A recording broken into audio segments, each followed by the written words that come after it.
Oi pessoal, aqui é o Giuseppe. Hoje a gente vai fugir um pouquinho do tema dicas de redação científica e vamos nos debruçar sobre uma questão fundamental na vida de qualquer pesquisador, que é para onde a gente vai submeter as nossas propostas de publicação, ou seja, os nossos manuscritos. Para praticamente qualquer especialidade da ciência que a gente olha, a gente vai ter um leque de possíveis periódicos para onde submeter. E o fato é que a maioria dos pesquisadores miram naqueles periódicos que são mais famosos, que são mais visíveis, ou seja, aqueles em que a comunidade mais lê e, consequentemente, cita em maior proporção. Fato é que a importância relativa desses periódicos dentro de uma especialidade é medida por um número chamado de fator de impacto. Esse número ele foi criado e registrado por uma plataforma chamada Web of Science ainda na década de 70, e à medida que a internet se popularizou, ficou mais fácil de fazer esse tipo de estimativa, e fato é que hoje a, basicamente toda a comunidade científica global, quando vai escolher para que periódico submeter os seus manuscritos, né, com a intenção de que eles virem artigos científicos, essas pessoas olham principalmente para o fator de impacto. O fator de impacto costuma ser usado como uma expressão da qualidade de um periódico, porque ele é um reflexo direto do quanto a comunidade cita os trabalhos que são publicados ali.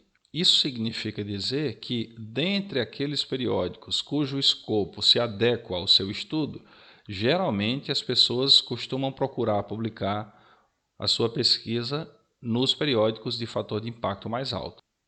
Aqui existe um aspecto importante.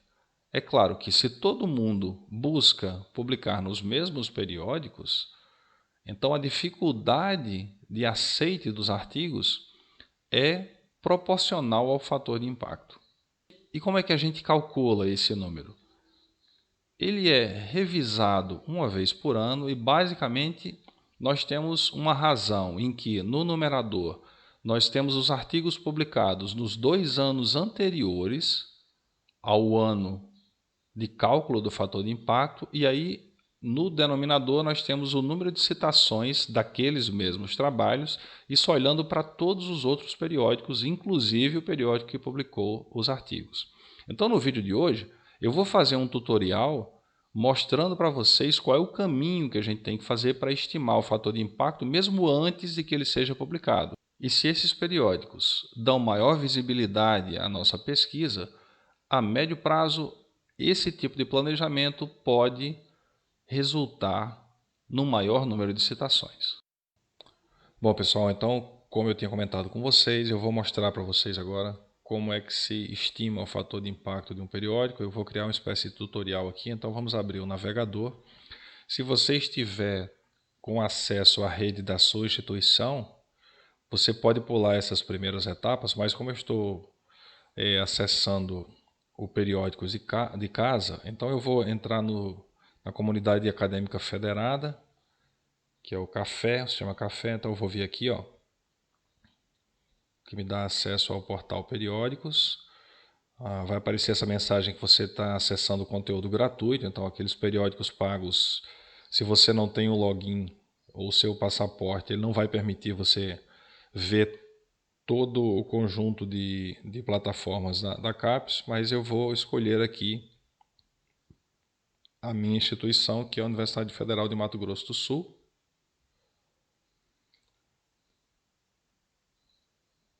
Bom, eu já tenho um passaporte, então caso vocês não tenham, vocês vão ter que criar um passaporte a partir da instituição de vocês. E aí, a partir desse momento, com o passaporte, ele entra na plataforma, só que agora na versão completa. Bom, a gente vai precisar de acessar a base de dados Web of Science, que é a responsável pelo cálculo desse parâmetro todos os anos. Então, escolhi aqui o Web of Science.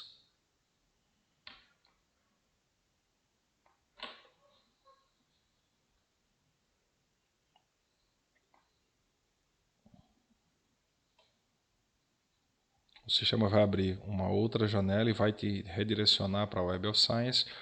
Aqui na tela inicial da Web of Science, vocês vão escolher nome da publicação.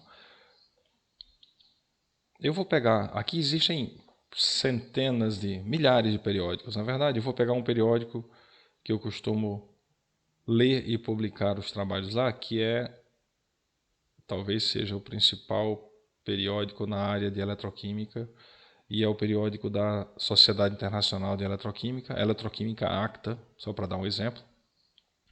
Aqui é importante, como o fator de impacto leva em conta sempre os artigos dos 2 anos imediatamente anteriores ao ano em que a pesquisa do número de citações é feita, então eu vou ter que personalizar, porque se eu deixar assim, ó, vão aparecer aqui todos os artigos que já foram publicados nesse periódico, né? Desde quando a base começou a fazer o levantamento dos dados, que foi em 1945. Então a gente vai ter que vir aqui, intervalo de anos personalizado, e para a estimativa do fator de impacto 2019, que é o último ano em que todos os artigos já foram publicados, certo? 2020 nós estamos em andamento enquanto eu gravo esse vídeo, então nós não seríamos capazes de ter uma estimativa realista. Então eu vou pegar aqui os 2 últimos anos anteriores a 2019, que é o ano que nos interessa, 2017 até 2018. Feito isso, a gente vai pedir para que a base pesquise.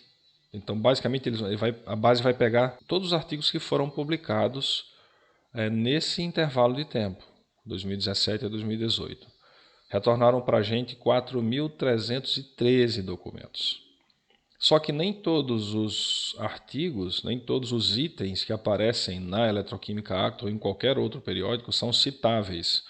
Por exemplo, artigos de correção, material editorial, eles não entram na conta. Então, geralmente eu passo um filtro aqui, que são os artigos de eventos, né, os proceeding papers, e os artigos de revisão. Feito isso, a gente vai pedir para o sistema refinar, senão vocês vão ver que aquele número vai diminuir um pouquinho.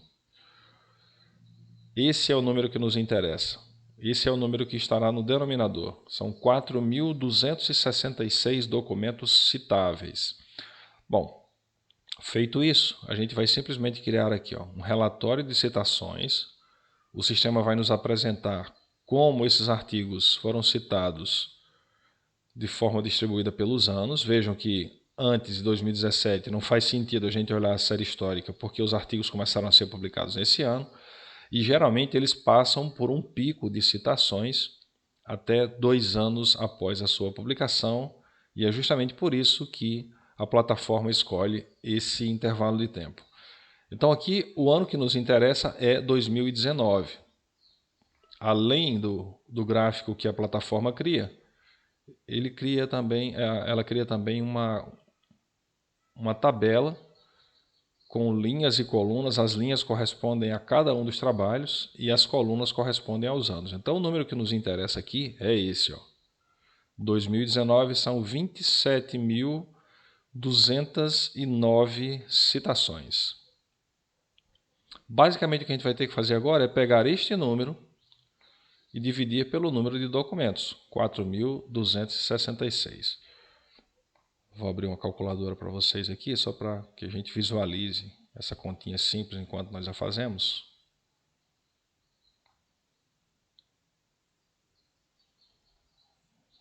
Então, vamos lá. 27.209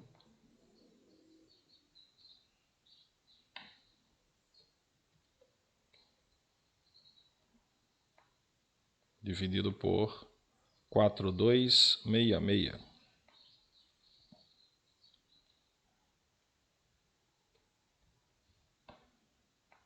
Então isso nos dá um fator de impacto de 6.378. Eu tenho feito essa estimativa já há alguns anos para vários dos periódicos nos quais eu publico e aqueles que me interessa publicar, e geralmente o número é muito próximo a esse que a gente está estimando aqui. Tá?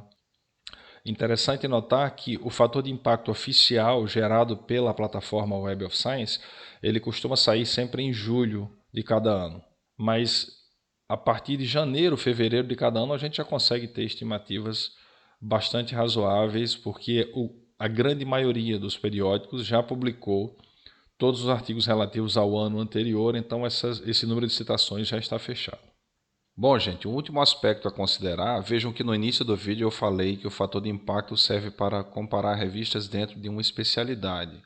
Nunca se deve comparar, em termos de fator de impacto, revistas de diferentes especialidades ou de diferentes áreas do conhecimento, pois o número de citações, o número que nós usamos no numerador daquela nossa fração, depende do tamanho do público. Então, por exemplo, revistas da área médica, que têm uma importância social relativamente grande e que são lidas por pessoas de diferentes especialidades, costumam ter mais citações e, portanto, fatores de impacto maiores.